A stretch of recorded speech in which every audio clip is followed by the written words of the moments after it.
Hi, and welcome back to our Advanced Squad Leader tutorial series. In our previous videos, we have discussed many topics of this great game. Our last series of videos has been dealing with vehicles and their interaction with enemy vehicles and infantry.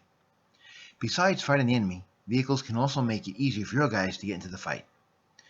You hear the terms passengers, riders, and crew. Each of these corresponds to how a vehicle carries its people. Crew is self-explanatory. They are the people who actually operate the vehicle in question. Passengers are carried in vehicles meant to carry people, like half-tracks, trucks, and armored personnel carriers. The last category are riders. These are the infantry who ride on tanks and other vehicles that usually only carry crew. We will be dealing with riders first. Riders are classic of the infantry you see riding tanks into battle. The Russians were notorious for that tactic and they introduced it to the World War II battlefield. In advanced squad leader terms, the Russians can use riders in any scenario from 1942 on. The rest of the combatants can start using riders in 1943 on. One of the many restrictions with riders is that only tanks and SP guns can carry riders. Tankettes and armored cars cannot.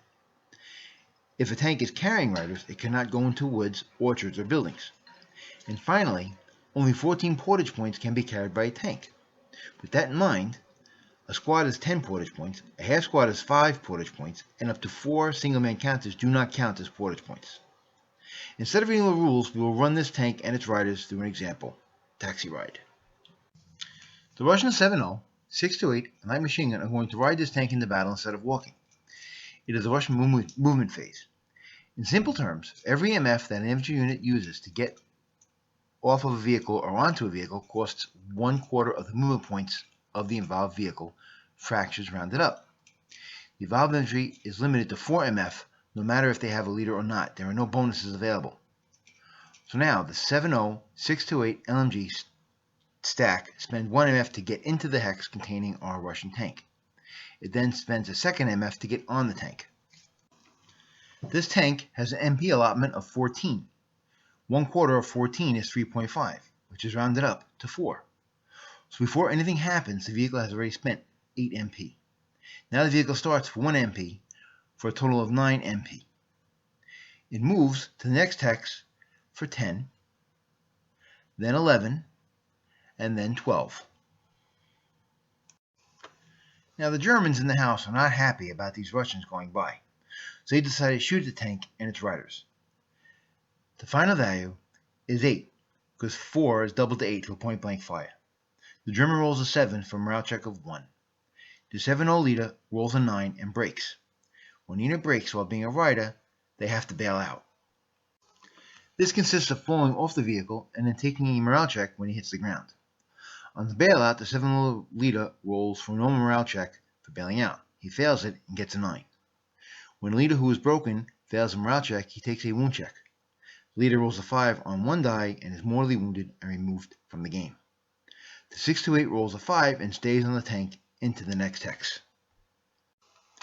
The German squad subsequent first fires at the tank in 6-8 and rolls a 5 for 1 morale check on the 4 column. The 6-8 pins and thus has to bail out as well. He rolls for a morale check on the bailout and rolls a 7, which is less than his morale of 8, so he stays in hex. He is now marked with a prep fire sticker to show he cannot fire during the advanced fire phase, and he is pinned because of the pin result that forced him to bail out in the first place.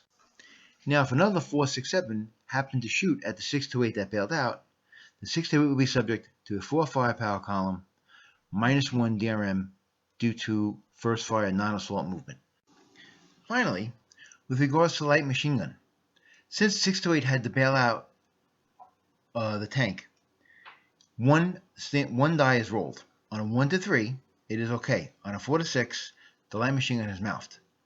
If it was a support weapon with an X out as opposed to malfunction like a flamethrower or a demo charge, it would be okay on a 1-3 or eliminated on a 4-6.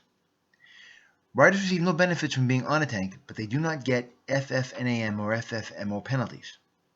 The downside, if they fail a morale check, they have to undergo a second morale check for bailing out, and they might lose their support weapons. Now we will go through a more normal version of getting off of a tank as riders. This time, the tank will have the riders already on board. The tank will start for 1 MP, move into the next hex for 2 MP, then into the next hex for 3 MP and stop there for a total of 4 MP. It will cost the infantry 1 MF to get off the tank. So far the tank has spent 8 MP, so it has 6 left. Since it would cost the infantry 2 MF to get into the house, they can't go there, because that would cost 2 increments of 1/4 of his MP rounded up for a total of 8 MP, but the vehicle only has 6 MP left. But they can go into any of the open ground hexes for 1 MF. That will leave the tank with 2 MP left to use. If the squad stayed in the hex and did not move, the tank would have 6 MP left. Remember the rule that for every MF a rider uses, the vehicle involved loses 1/4 of its MP rounded up. It costs the tank 4 MP to get into the hex and stop there. 1/4 of the MP rounded up is 4. 4 plus 4 is 8. So this particular tank has 6 MP left. The Russian player decides to start the tank for 1 for a total of 9 MP expended by the tank. The tank has 5 MP available to do with whatever the Russian player wants. Now, we did not deal with the Russians firing off the tank. We will be doing that when we cover half tracks in future videos. But quickly, if you need to fire your riders, their firepower is halved for mounted fire. And if the tank is moving or has moved during the advance phase, the rider's firepower is halved again. So if a rider has to fire while on a moving tank, or on a tank that has moved during the player turn, its firepower is quartered. So, a 4.67, riding a Tiger tank, firing in the advanced fire phase, has a firepower of 1. It will be covered in more detail later. This concludes our video on riders. I hope you enjoyed it and found it useful. This video and all my videos are meant as introductions to this great game to give you enough confidence to dive in and have some fun. The best thing to remember is to play. Have fun and don't worry about making mistakes.